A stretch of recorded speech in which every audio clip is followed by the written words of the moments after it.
మన next video please. ఇప్పుడు ఈ సినిమాతో తెరకెక్కించ చేయబోతున్న వరుణ్ మాట్లాడతాడు. వరుణ్, ఆ రెడ్ సారీ కట్టుకున్న ఆవిడ గురించి మీ అభిప్రాయం? వరుణ్ అంటే 10 years బ్యాక్ చిరంజీవి గారు నేను ఏ రకంగానూ మారట్లేదు అన్నదానికి నిదర్శనం అది. Mukunda pre release event. నా ఫస్ట్ ఫిలిం నుంచి చూస్తున్నాను. సార్ అప్పుడు లేను నేను ఏం మారేనో లేదో నాకు తెలియదు కానీ సుమా నువ్వు మాత్రం మారలే సుమా, అలాగే ఉన్నావు సుమా. అందుకనే నవదీప్ లాంటి కుర్రోళ్ళ వాళ్ళు గబుక్కుని ఆంటీ అనేస్తుంటారు మిమ్మల్ని.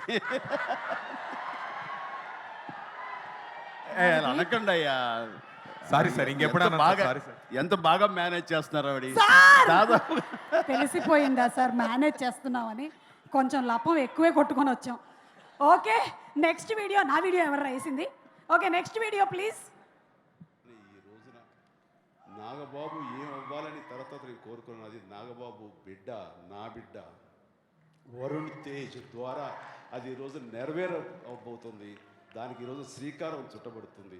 ఈ ముకుంద ఆడియో ఫంక్షన్ లాంచ్ ద్వారా తను పరిచయం కాబోతాం. మీ అందరి ఆశీస్సుల కోసం తను ఎదురు చూడటం ఇట్లే విధానం చూస్తుంటే ఖచ్చితంగా నిలదొక్కుంటారు నమ్మకం ఉంది. బట్ ఎంత ఉన్నా సరే ఇప్పుడు మీ ఆశీస్సులు ఉండాలి, మీ దీవెనలు ఉండాలి, మీ సపోర్ట్ ఉండాలి.